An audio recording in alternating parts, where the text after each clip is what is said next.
इस शानदार इस्तकबाल का मैं आपका दिल से शुक्रिया अदा करता हूं। बहुत बहुत शुक्रिया। आज मेरे यहां आने का मकसद दुनिया को एक पैगाम देना है कि दुनिया ने कश्मीर के लोगों से 1948 में एक वादा किया था। यूनाइटेड नेशंस की सिक्योरिटी काउंसिल की रेजोल्यूशंस के मुताबिक कश्मीर के लोगों को हक मिलना था अपने मुस्तकबिल का फैसला करने के लिए। तो आज मैं यहां आया हूं सबसे पहले तो दुनिया को याद कराना कि वो जो हक दिया गया था कश्मीर के लोगों को, वो वादा पूरा नहीं हुआ।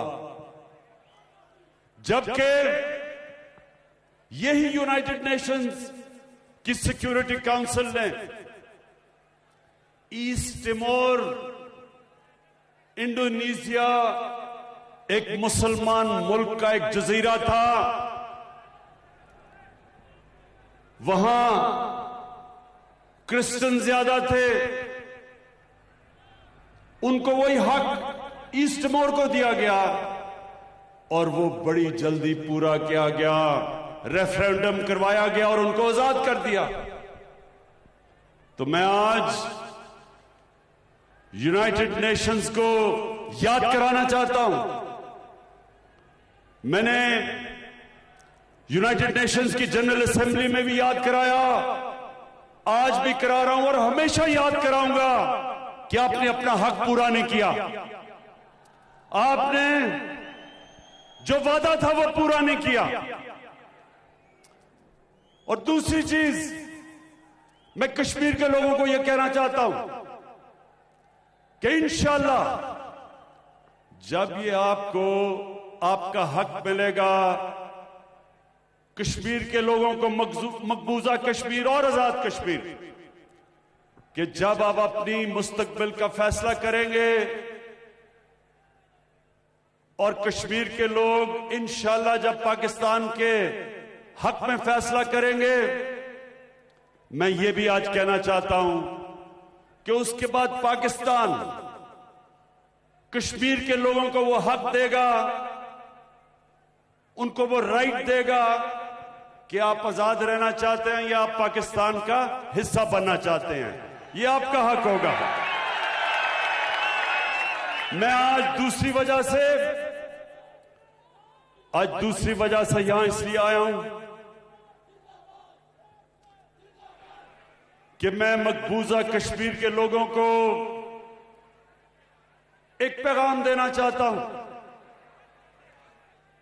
और जिस तरह अभी मेरे से पहले वजीर खारजा ने कहा कि सारा पाकिस्तान आज मकबूजा कश्मीर की अवाम के साथ खड़ा है, लेकिन सिर्फ सारा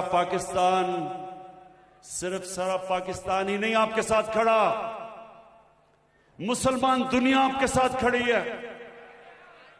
अगर मुसलमान हुकूमतों में किसी की वजह से भी अगर वो आपको आज सपोर्ट नहीं कर रही, ये मैं आपको यकीन दिलाता हूं कि सारी मुसलमान दुनिया की अवाम मकबूजा कश्मीर के लोगों के साथ खड़ी है। बल्कि मैं इससे भी आगे जाता हूं, वो लोग जो मुसलमान भी नहीं लेकिन जो इंसाफ पसंद हैं, वो भी सब आज समझते हैं कि कश्मीर के लोगों को वो हक देना चाहिए जो यूनाइटेड नेशंस ने वादा किया था। मैं ये भी मकबूजा कश्मीर के लोगों को आप पैगाम देना चाहता हूं कि हमें सब एहसास है जिस तरह के जुल्म आप पे हुए हैं और हो रहे हैं, जिस तरह घरों में खबर आती है, मां बाप को खबर आती है कि उनके बेटे को गायब कर दिया गया, कहीं ले गए, जेल पे ले गए, या खबर आती है कि बेटा शहीद हो गया। मैं आपको एक बाप होते हुए ये कहना चाहता हूं कि हम सबको पता है कि आपके ऊपर क्या गुजरती होगी, किस किस्म की तकलीफों का आप सामना कर रहे हैं, किस किस्म के जालिम का आप मुकाबला कर रहे हैं और खड़े हैं आप। मैं ये भी आपको कहना चाहता हूं कि मेरे में जितनी भी हिम्मत हुई, हर फोरम के ऊपर मैं आपकी आवाज बुलंद करूंगा और कर रहा हूं और करता रहूंगा। चाहे यूनाइटेड नेशंस हो, चाहे दुनिया के लीडर्स हो, यूरोपियन यूनियन के लीडर्स हो, बर्तानिया का जो पिछला अमेरिका का सदर था, 3 दफा उससे मैंने ताकीद की कि कश्मीर का मसला हल करें। मीडिया के ऊपर आपकी आवाज उठाऊंगा। आप मुतमईन हो जाएं कि जब मैंने कहा था कि मैं कश्मीर का सफीर बनूंगा, जब तक कश्मीर आजाद नहीं होगा, सारी जगह आपकी आवाज बुलंद करूंगा।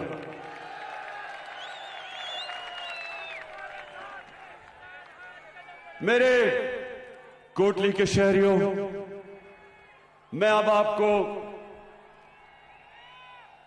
आपको ये बताना चाहता हूं कि जब हमारी हुकूमत आई तो मैंने पूरी कोशिश की कि हिंदुस्तान को हम एक दोस्ती का पैगाम दें, उनको समझाएं कि कश्मीर का मसला ये आपके जुल्म से नहीं हल होगा। दुनिया की तारीख ये बताती है कि कोई भी दुनिया की ताकतवर फौज एक आबादी के खिलाफ नहीं जीत सकती। जब एक कौम सारी खड़ी हो जाए, बड़ी से बड़ी फौज दुनिया की तारीख हमें बताती है कि फेल हो गई। अमेरिका सुपर पावर वियतनाम में नहीं जीत सका, 30 लाख लोगों की कुर्बानी दी वियतनाम के लोगों ने और आखिर आजाद हो गए। सुपर पावर नहीं जीत सकी। अफगानिस्तान की तारीख बताती है कि कितनी सुपर पावर्स आई हैं अफगानिस्तान में, लेकिन एक आबादी के खिलाफ कोई सुपर पावर नहीं जीत सकती। अल्जीरिया में फ्रांस ने कितना जुल्म किया, लेकिन आखिर आबादी के खिलाफ फ्रांस नहीं जीत सका। हिंदुस्तान 9 लाख फौज ले आए, ज्यादा भी फौज ले आए, लेकिन वो एक आबादी है कश्मीर के लोगों की जो आपकी गुलामी कबूल कभी नहीं करेगी। जो बच्चा पैदा होता है कश्मीर में, उसके भी दिल में सबसे पहले आजादी का जज्बा जाता है। जितने मर्जी जो मर्जी आप करें कश्मीर पे, 1 लाख कश्मीरी शहादत दे चुके हैं। मैं आज हिंदुस्तान को कहता हूं कि ये आप कभी जीत सकते ही नहीं। जब एक आबादी मानती नहीं है आपको, और जो थोड़े से लोग कश्मीर में हिंदुस्तान की हिमायत करते थे, जब से 5 अगस्त से जो आपने जुल्म करना शुरू किया, लॉकडाउन किया, कर्फ्यू लगाए, वो भी थोड़े से लोग आज आजादी चाहते हैं। कोई कश्मीर का सियासतदान जो प्रो इंडिया हो, मैं आज आपको लिख के देता हूं कि वो कभी वोट जीत ही नहीं सकता, इलेक्शन ही नहीं जीत सकता कश्मीर में। इसलिए मैंने जो पहले आपसे नरेंद्र मोदी, मैंने कोशिश की थी आते साथ ही कि हम अपने ताल्लुकात ठीक करें और कश्मीर का मसला हल करें डायलॉग के जरिए, यूनाइटेड नेशंस की रेजोल्यूशन के तहत हम हल करें। मैं फिर से आपको कह रहा हूं कि और कोई दूसरा रास्ता नहीं है। मैंने जब आपको तब कहा तो मुझे समझ नहीं आई, शुरू में मुझे दूसरा रास्ता नहीं है। मैंने जब आपको तब कहा तो मुझे समझ नहीं आई, शुरू में मुझे समझ ना आए कि ये क्यों नहीं मेरे साथ आगे बढ़ रहा है, डायलॉग क्यों नहीं कर रहा। फिर जब पुलवामा हुआ और पुलवामा के बाद जब बालाकोट पे हिंदुस्तान के जेट ने आके हमारे दरख्तों को शहीद किया,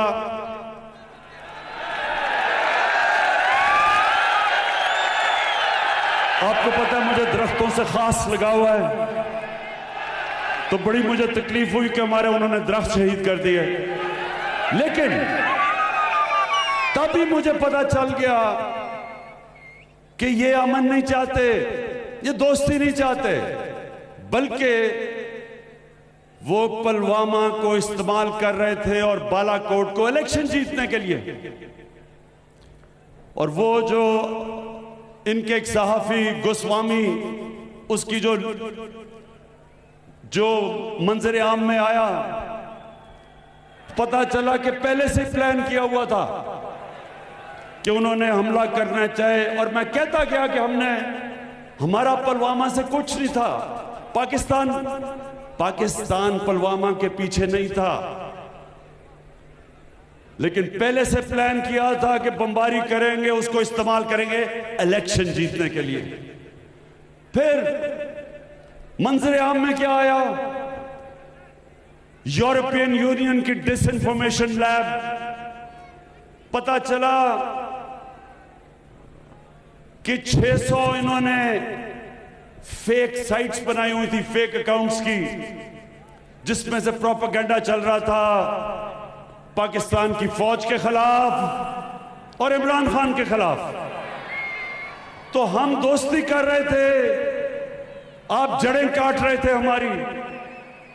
लेकिन आज अब सबके सामने जो आरएसएस का एजेंडा था, जो उनकी आइडियोलॉजी थी, वो सबके सामने है, मंजर आम पे है। मैंने हर फोरम पे कहा कि जब भी कोई आरएसएस जिस तरह का एजेंडा लेके आया, हमेशा असल नुकसान अपने मुल्क को करवाया। आज हिंदुस्तान में हालात देखें, मुल्क तकसीम हुआ है। असल में आरएसएस की आइडियोलॉजी ने सबसे ज्यादा नुकसान हिंदुस्तान को पहुंचाया और पहुंचाएगा। आज हिंदुस्तान के किसान निकले हुए हैं, मुसलमानों के जो हालात हैं वो सबके सामने हैं।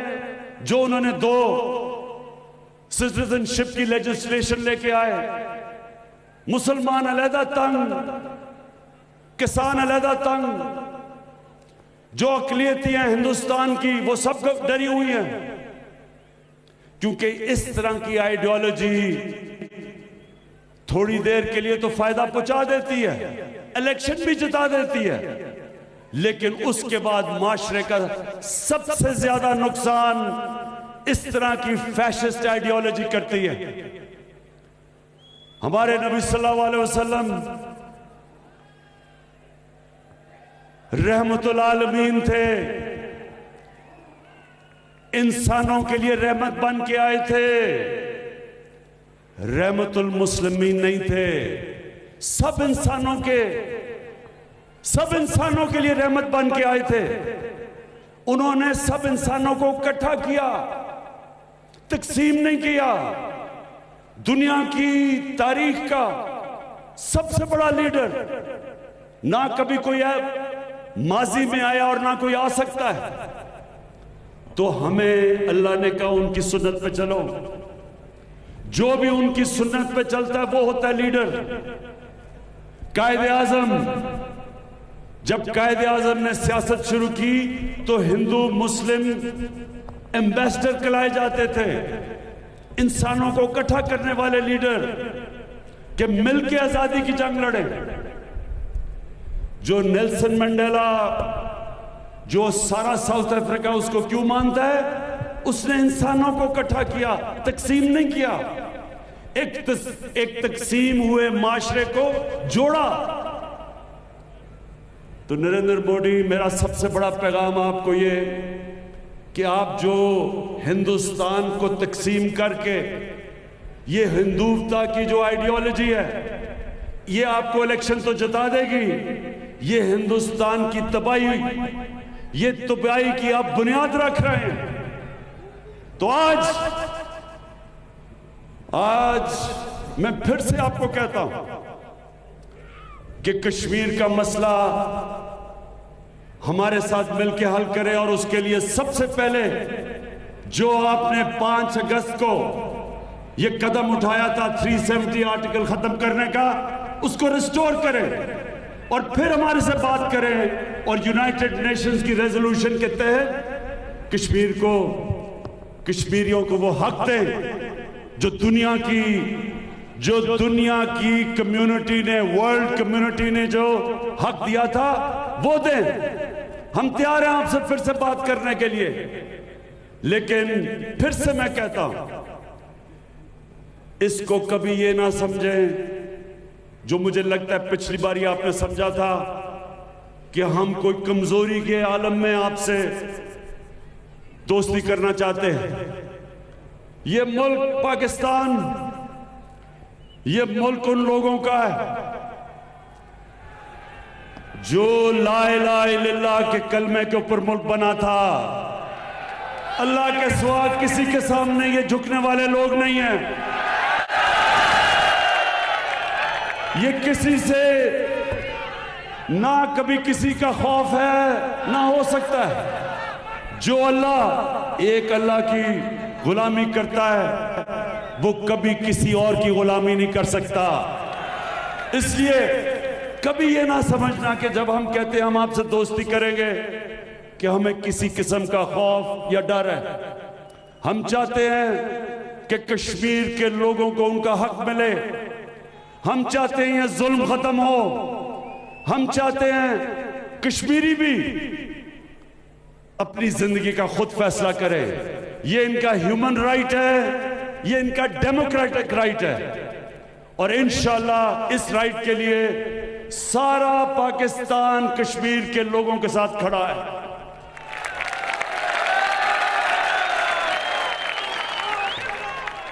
मैं आखिर में मैं जो बात कहना चाहता हूं वो ये कि क्योंकि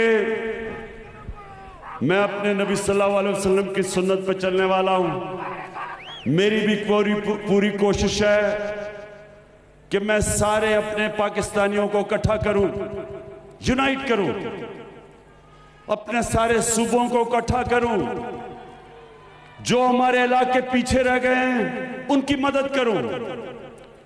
जिस तरह लाइन ऑफ कंट्रोल में लोगों को मुश्किल वक्त से गुजरना पड़ता है और ये बमबारी करते हैं, खास तौर पे मैं उनको पैगाम देना चाहता हूं कि हम आपकी पूरी मदद करेंगे।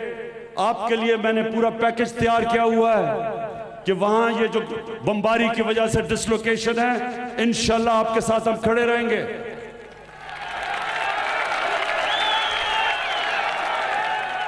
मैं हर किस्म की सोच के साथ बात करने के लिए तैयार हूं, हर किस्म के नजरिए के साथ मैं बात करने के लिए तैयार हूं। लेकिन जो मैं कभी किसी किस्म की मुफाहमत जो मैं नहीं करूंगा, मैं कभी बड़े बड़े डाकुओं को एनआरओ नहीं दूंगा।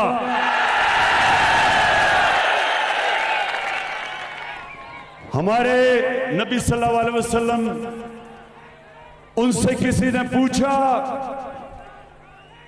कि उन्होंने कहा जी ये तो बड़ी एक कुरैश की लड़की है, औरत है, इससे चोरी की है, ये तो कुरैश खानदान की है, तो इसको माफ कर दें। तो के सबसे अजीम लीडर ने कहा कि अगर मैंने इसको माफ कर दिया तो हमारा वो हाल होगा जो तुम्हारे से पहले कितनी कौमें बर्बाद हुई, जिधर ताकतवर के लिए एक कानून और कमजोर के लिए दूसरा कानून। मैं कभी छोटे चोरों को जेलों में डालूं और बड़े डाकुओं को एनआरओ दूं, ये मैं कभी नहीं कर सकता। ये जो मुजफ्फराबाद में सब जमा हुए हैं, आज मैं इधर से सुन ले मेरी बात कि आपने लॉन्ग मार्च करनी है, बेशक लॉन्ग मार्च करें। आपने लॉन्ग मार्च जिधर भी करनी है, मैं आपकी मदद करूंगा आप करने के लिए। लेकिन अगर आप उल्टा भी लटक जाए, नारो नहीं दूंगा।